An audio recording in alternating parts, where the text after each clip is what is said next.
La pénurie de tables-bancs dans certaines écoles continue à faire les beaux jours du business de location de chaises. Nous en verrons une illustration dans ce journal. Et la fête de la Toussaint, c'était le mercredi dernier. Le nouveau préfet du Kouilou a déposé sa gerbe de fleurs au sanctuaire royal de Bilala. Puis nous ferons un tour dans les quartiers kilomètre 14 et les sapins pour voir comment vivent les habitants de ces nouvelles agglomérations. Mesdames et messieurs, bienvenue à ce journal et surtout, bonnes conditions de suivi. Une nouvelle prouesse à mettre à l'actif de la société à Verda, l'évacuation de la décharge sauvage qui rongeait les emprises du CFCO à hauteur de la gare de Tietie. L'opération a duré 2 jours et a rencontré l'assentiment de plus d'un citoyen. Guy Francis Lukwams.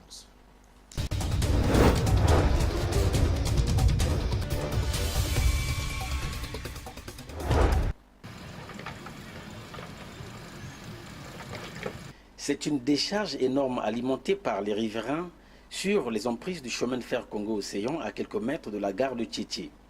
La société Averda a entrepris l'opération de son évacuation depuis le samedi 28 octobre 2017. Opération poursuivie le lendemain au regard de l'ampleur de la dite poubelle. L'équipe de ramassage déployée sur le terrain pourrait complètement raser cette montagne d'ordures en peu de jours. Pour la circonstance, une tractopelle et un camion-benne de ramassage y ont été mobilisés. Cette opération vise l'assainissement de l'environnement partant de ce domaine de l'entreprise du rail au Congo.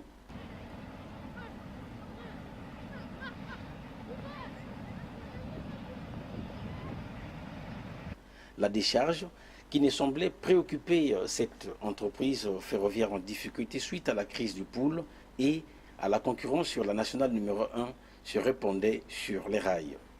Une réalité qui ternit l'image du CFCO aujourd'hui en perte de vitesse. Une autre décharge est en formation à 50 mètres de la gare de Tietie. Hors micro, quelques citoyens ont dénoncé ces pratiques préjudiciables à la santé et à l'entreprise concernée avant de saluer cette action menée par Averda. L'un des responsables de cette société d'assainissement, dont les prestations remarquables sont reconnues par les populations et la presse, s'est malheureusement montré hostile à cette même presse qui les accompagne sans argent dans leur action. La charte des professionnels de l'information et de la communication au Congo permet aux journalistes d'accéder librement aux sources d'informations qui concernent la vie publique.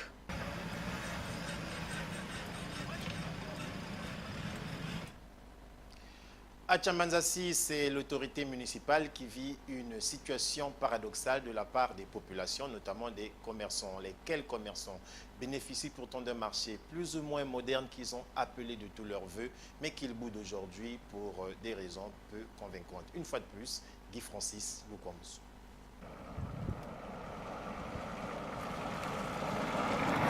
C'est en principe dans cet espace que les populations de la communauté urbaine de Tchambanzassi devraient proposer leurs produits aux clients.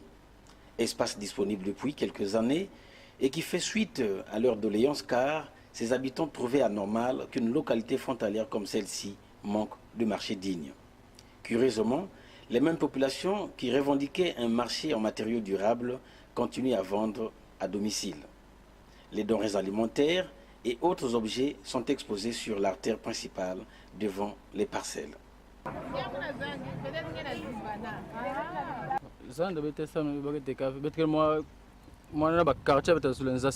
L'occupation de ce marché est la conséquence de certaines mésententes entre les natifs de Tiamba et Nzassi, condamnés à vivre ensemble. Nzassi, qui a le plus grand nombre de commerçants, veut avoir son propre marché, chose qui n'est pas en réalité possible en raison de sa proximité avec la frontière.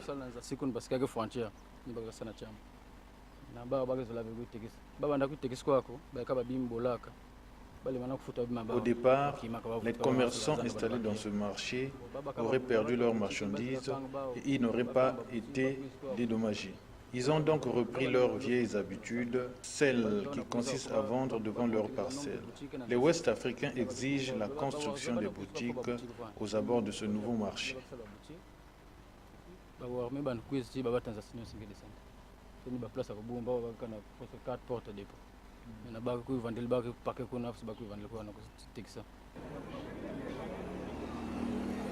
L'inoccupation de ce marché est un manque à gagner pour la municipalité de Tchambanzassi. Sur ce plan, les taxes municipales échappent au contrôle de cette entité administrative. Ce marché gagné par les herbes dispose de 240 tables et de quelques boutiques. Les pistes de solutions envisagées par les autorités en vue d'occuper ce marché sont sans issue pour l'heure. La délocalisation de la gare routière n'a rien apporté comme solution à ce problème. À en croire certaines sources d'information, les autorités veulent ramener les tenanciers des boutiques ici pour faire vivre ce marché. Un autre marché en manque de succès, c'est celui de Dolisie, qui lui aussi subit les affres de la crise financière que traverse le pays. Conséquence, il présente de plus en plus des étals vides. Ajoutez à cela la rigidité de l'administration municipale qui ne voit pas au rabais les prix des différentes taxes. Une fois de plus, Guy Francis Loukwamousou avec notre correspondant de Dolisie, Aurélien Zengi.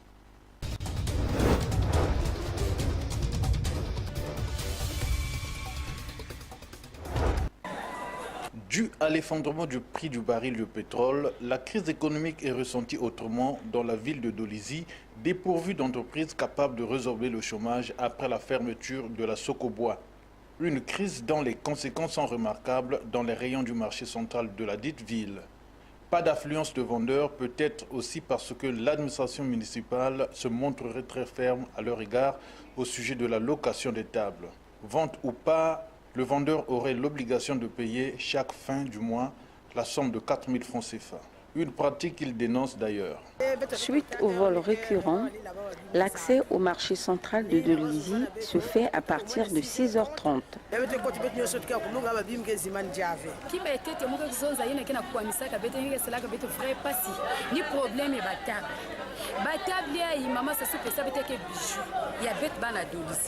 Le problème de table au marché de Dolisie nous préoccupe. Nous saluons le couple présidentiel pour cette réalisation. Nous avions payé les cautions depuis 2011 à 6 000 francs. Ce prix a été revu à la baisse, 4 000 francs. Malgré cela, nous ne nous en sortons pas. Nous voulons que ces tables nous reviennent directement. Vente ou pas vente. Vous devez payer 4 000 francs le mois. Ça ne nous arrange pas.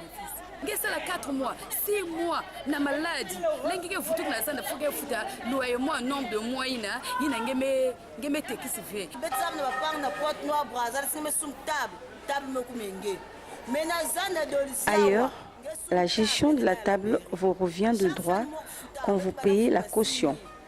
À Dolisie, vous payez, la table revient toujours à la mairie et vous devez payer chaque fin du mois. Le jour où vous leur êtes redevable, ils saisissent votre marchandise pour la garder au bureau. Tant que vous ne réglez pas financièrement, votre marchandise périt chez eux.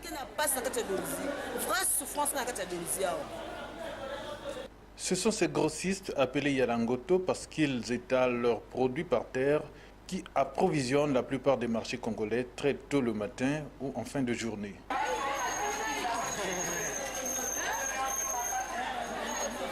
Ils se bousculent aux entrées du marché pour espérer y accéder à 6h30, heure d'ouverture. N'ayant pas des endroits fixes dans le marché, ils occupent provisoirement les places libres en attendant l'arrivée des propriétaires des lieux. Je suis grossiste, je paye en gros les trucs. Je viens pour vendre. Et à Dolisie, comme il n'y a pas l'argent, on est contraint parfois d'expédier encore les courriers à Brazzaville. Parce que ici, quand tu viens ici, il faut qu'elle dévoie. Elle prend, elle part te vendre d'abord pendant au moins 2 jours, puis tu ramasses l'argent. Mais à toute fin, les commerçantes de Dolisie déclarent que vraiment, nous, pendant qu'on vend, les trucs ne marchent plus. Et puis les tables sont très chères. Donc vraiment, pour la vie de Dolisie, il y a des trucs en abondance, on mange tout, mais il n'y a pas l'argent. Les trucs ne marchent jamais. Pour des besoins d'assainissement, le marché de Dolisie est fermé les lundis. Les vendeurs, dans ce cas, occupent la rue Sibiti. Parlons cette fois-ci de la compétitivité du port autonome de Pointe-Noire qui a encore été à l'ordre du jour. Cela s'est passé en début de semaine où une restitution sur une étude sur la dite compétitivité a été tenue par le PADE. Entendez par là le programme d'aide à la diversification de l'économie. Plus de détails avec Elliot Massamba. À travers cet atelier tenu les 30 et 31 août 2017 à Pointe-Noire, le projet d'appui à la diversification de l'économie, PADE en sigle, a restitué l'étude portant sur la compétitivité du port autonome de Pointe-Noire. Une démarche qui, aux yeux de cette structure pilotée par la Banque mondiale, vise essentiellement l'amélioration des prestations au niveau de l'entreprise portuaire. Parmi les axes ciblés par cette politique d'amélioration du service portuaire figurent entre autres les conditions logistiques de la marchandise en transit, la simplification de la circulation des marchandises le long des corridors comme Pointe-Noire, Brazzaville, Ouesso et l'assainissement du cadre réglementaire du partenariat public-privé. Ainsi, au nom du coordinateur du PADE, Janine Damba, a souligné que le port autonome de Pointe-Noire constitue vraiment une source potentielle de diversification de l'économie congolaise. Les autorités congolaises, avec à leur tête le président de la République, n'ont cessé de soutenir la politique de développement du port, a déclaré le directeur de cabinet du ministre des Transports, Louis Ambankoui. Aussi a-t-il estimé par ailleurs que l'étude précitée effectuée par le PADE arrive à point nommé, car permettant au port autonome de Pointe-Noire de soigner davantage ses services. Ces assises ont connu les présences des directeurs généraux du port et des douanes, y compris certains chefs d'entreprise privés opérant dans l'espace portuaire. Nous le disions en titre, la fête chrétienne de tous les saints a été célébrée le mercredi 1er novembre 2017 sur l'étendue du territoire. À cet effet, le nouveau préfet du Kwilu, à l'instar des autres officiels, s'est soumis à cet exercice du dépôt de gerbes de fleurs. Pour sa première sortie, il a choisi un symbole, le sanctuaire royal de Bilala.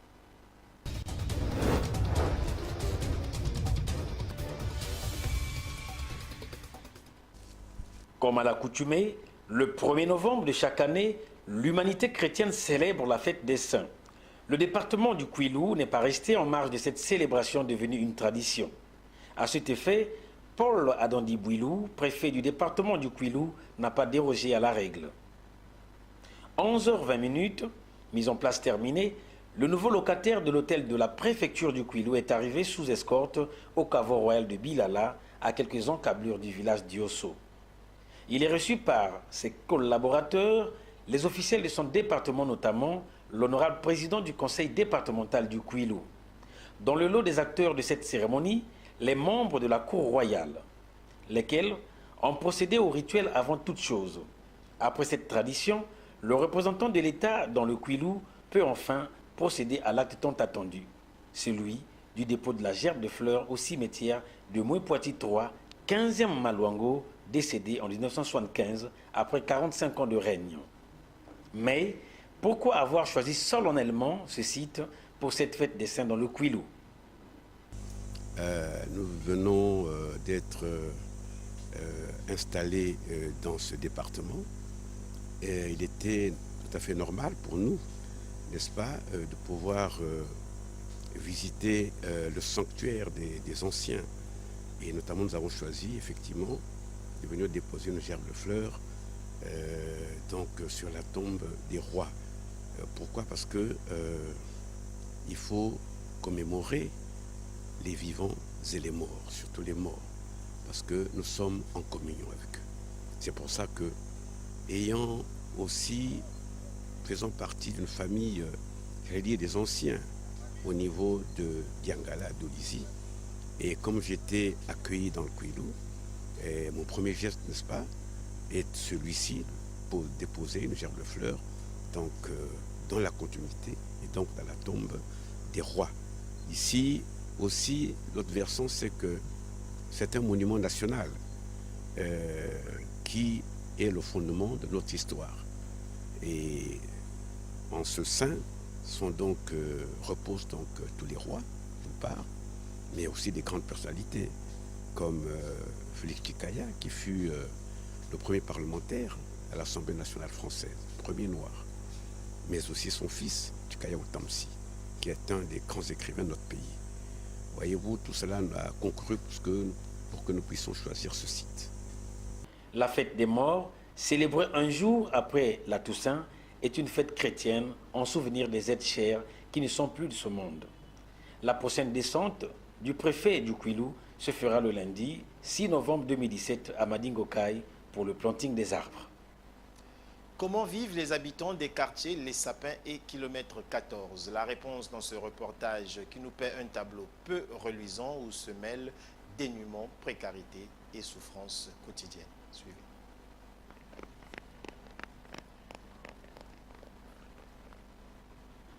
Les Sapins et kilomètre 14 au-delà de Lusala, deux nouveaux quartiers qui ont presque les mêmes réalités. Séparés par cette vallée, ces deux nouveaux quartiers ne disposent pas d'infrastructures. Pas d'hôpitaux, d'écoles, de marchés véritables, pas d'installation électrique de la SNE, pas d'eau potable. Les habitants de ces quartiers ont un point de ravitaillement en eau, la rivière Patra.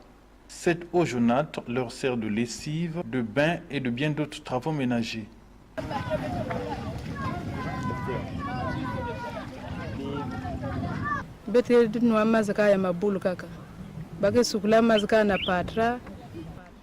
Nous avons un réel problème d'eau dans ce quartier. Nous buvons de l'eau des puits. Nous faisons nos travaux de lessive et autres à la rivière Patra.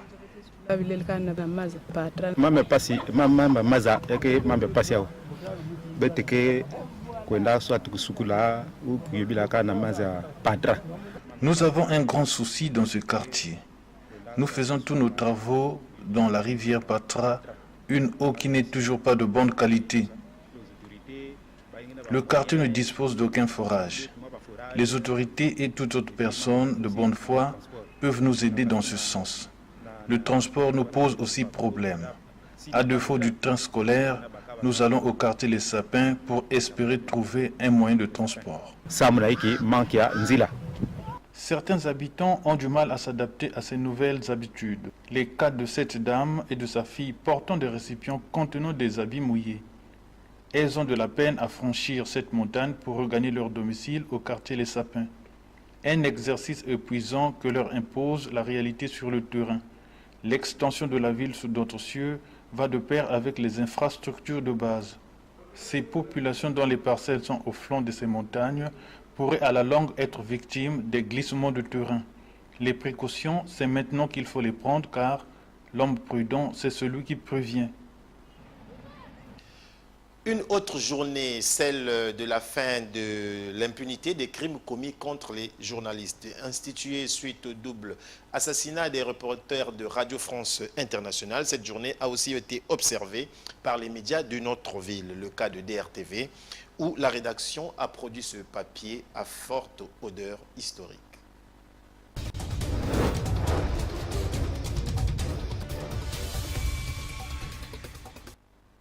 En décembre 2013, lors de sa 68e session, l'Assemblée générale des Nations unies a adopté la résolution 68/163 instituant le 2 novembre, Journée internationale de la fin de l'impunité pour les crimes commis contre les journalistes. Résolution qui a exhorté les États membres à prendre des mesures précises pour combattre la culture actuelle d'impunité. Pour votre gouverne, cette journée doit son existence à l'assassinat à Kidal, au nord du Mali, le 2 novembre 2013, de Ghislaine Dupont et Claude Verlan, respectivement, journalistes et techniciens à Radio France Internationale. Eu égard à ce forfait macabre, cette journée imprimée dans les annales de l'histoire donne l'occasion tout indiquée de condamner toutes les attaques et violences perpétrées contre les journalistes et les travailleurs des médias. Elle demande par ailleurs aux États de promouvoir un environnement sûr et propice dans lequel les journalistes puissent effectuer leur travail de manière indépendante et sans ingérence indue. Dans le classement 2017 de la liberté de la presse, établi par Reporters sans frontières, sur 180 pays, la Libye est classée 163e. Dans plusieurs pays, surtout africains, beaucoup reste à faire dans le secteur de la presse. Un phénomène persistant à la peau dure, c'est ce que semble être le déficit en table-banc dans les établissements d'enseignement public. Ce qui donne inéluctablement lieu à certaines pratiques telles que la location des chaises plastiques dans le voisinage immédiat. Suivez comment.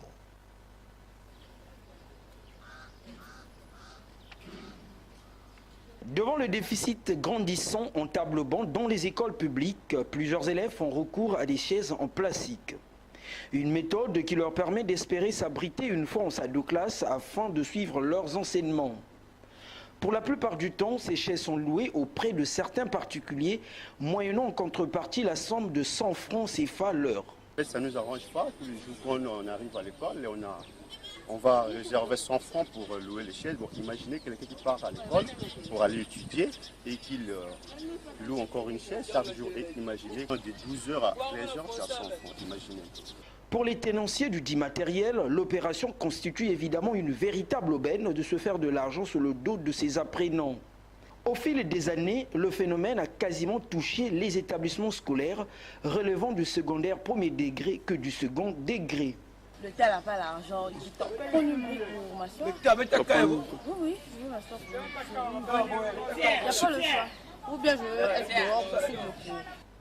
De son côté, l'État peine tout de même à résoudre la question en dépit de sa volonté affichée à travers quelques accords de partenariat conclus avec des sociétés forestières portant sur la confection des tables-bancs. Aussi, le concours apporté dans ce sens au cours de ces dernières années par de nombreuses personnalités n'a toujours pas suffi pour combler le déficit en table-banc constaté dans l'ensemble des structures scolaires de la ville de Pointe-Noire. Un autre registre dans ce journal, la navigation fluviale risque de poser un peu plus de problèmes dans les jours à venir. La cause, le vieillissement de son personnel qui ne se voit pas renouvelé avec pour corollaire la non-passation du témoin de nos confrères de DRTV International.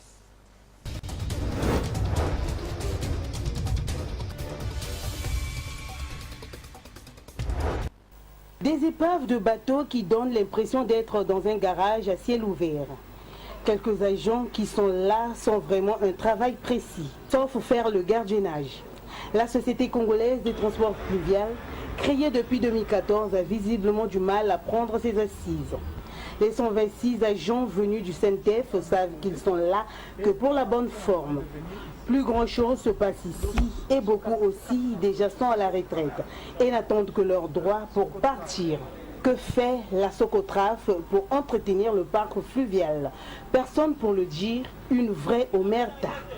Déjà le mot de gestion est quelque peu ambigu. Elle dépend administrativement du ministère des Finances, mais les agents techniques sont du ministère des Transports. Outre cet environnement bien complexe, une autre question se pose ici et d'ailleurs dans toute la chaîne de transport fluvial public, le vieillissement du personnel. C'est un peu le problème général de formation. À ce moment, on a eu à former, puis bon, l'État n'a plus formé, parce que nous autres là, qui avons la formation en transport, c'est parce que nous avons pu avoir la formation. On a eu la formation et puis on est rentré.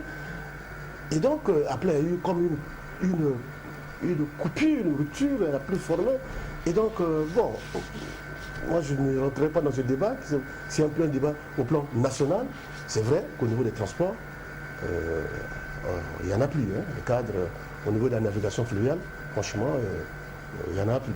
La question de formation est bien préoccupante, mais pas une action appropriée pour résoudre le problème. Pourtant, dans le cadre de la SICOS, un centre de formation est ouvert juste de l'autre côté, à Kinshasa. Le centre régional de formation et navigation intérieure, qui est le centre qui appartient à tous les États membres, en priorité. Le centre, il est ouvert, c'est un centre de formation. Donc, la question, normalement, ce n'est pas à la SICOS de donner la réponse. C'est le pays, le gouvernement, où je pense qu'il y a aussi de ce côté aucun problème. C'est juste que les instructions ne sont pas encore envoyées. Mais le centre, aujourd'hui, il a évolué, il a beaucoup évolué. Il dispose d'un internat qui est capable d'accueillir des étudiants, même venant de l'extérieur. Dans un contexte où le Congo veut relancer le transport fluvial public, la question du personnel et de formation devrait être réglée. Après Brazzaville, rendons-nous à Dolisie pour suivre ce spectacle inhabituel à la lisière de l'insolite. 2 chiens engagés dans un duel sur une avenue d'un quartier populaire. Retour sur un combat spectaculaire dans ce reportage signé Demontez Mavungu et Aurélien Zingi.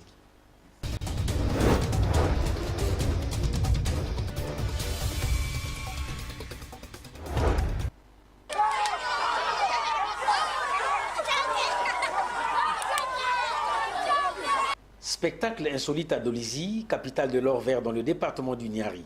2 chiens ont rivalisé les ardeurs selon le sursaut d'orgueil de leurs différents maîtres. Il s'agit bien entendu de celui de la robe mi-blanchâtre appelée Jack Bauer et de l'autre en robe jaunâtre appelée Méchant. Mais qui de Jack Bauer ou de Méchant remportera ce combat spectaculaire arbitré subjectivement par les 2 maîtres.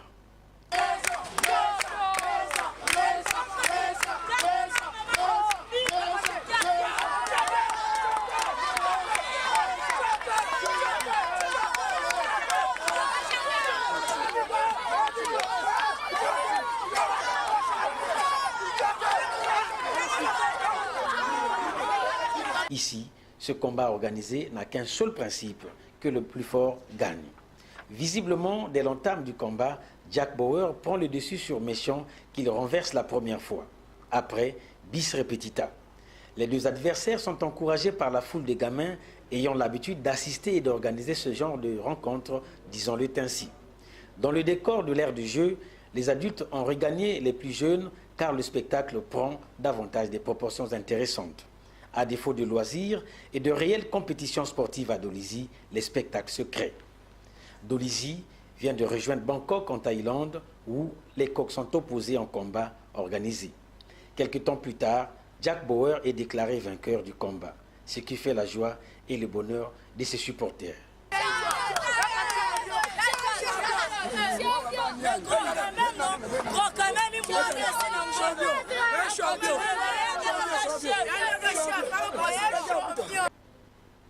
Le chien vainqueur qui d'habitude passe le clair de son temps dans les poubelles des restaurants pour se nourrir a eu par sa victoire une promesse de son maître qui consacrera une bonne partie de son argent pour lui payer les vivres dans un supermarché. Un des spectateurs passionnés de ce combat s'est livré à nous. Si on avait la possibilité d'organiser ce genre de combat, comme on voit ça chez les autres pays où on fait pour le combat des coqs, chez nous aussi on pouvait organiser le combat entre les animaux, à Dolisie ici là surtout, que les gens pensent qu'on peut les amener dans un milieu où il y a des autorités qui sont à la tribune et puis on engage des chiens qui se battent parce qu'ils ont la possibilité d'arrêter le combat. Il n'y a que quand les chiens se battent, un homme, un humain ne peut pas venir les séparer, sinon tu vas te blesser. Il faut donc que le propriétaire du chien qui puisse venir intervenir et le combat s'arrête. Donc c'est un combat où les arbitres, il n'y a que les propriétaires des chiens. C'est vraiment très beau, ça nous a fait plaisir. Ici à Dolisie, depuis que le stade est en réfection, le stade attend la nouvelle pelouse synthétique, les distractions sont presque finies. C'est au ralenti, les enfants repartent à l'école et nous qui sommes quand un dimanche comme ça arrive, on cherche des distractions et voilà des genres de distractions qui attirent l'attention de tout le monde. Même ceux qui revenaient de l'église sont là pour suivre un combat qu'on appelle bizarre, mais ça nous a quand même distrait, ça nous a fait plaisir de suivre un combat de ce genre. Si c'était organisé, on n'aurait pas le temps d'aller se balader par-ci par-là, on venait suivre ce genre de combat. À Dolisie, ici, il manque de distractions. La relance effective des activités culturelles et sportives apportera une valeur ajoutée dans le quotidien des Dolisiens, lesquels n'attendent que ces activités pour redonner une vie plus dynamique dans cette partie de la République du Congo. Voilà, d'ici que la route de Jack Bauer ne croise celle de Michael Scofield, je vous dis merci d'avoir suivi ce journal au nom de toute l'équipe qui l'a présenté. Bonne suite de programme sur nos antennes.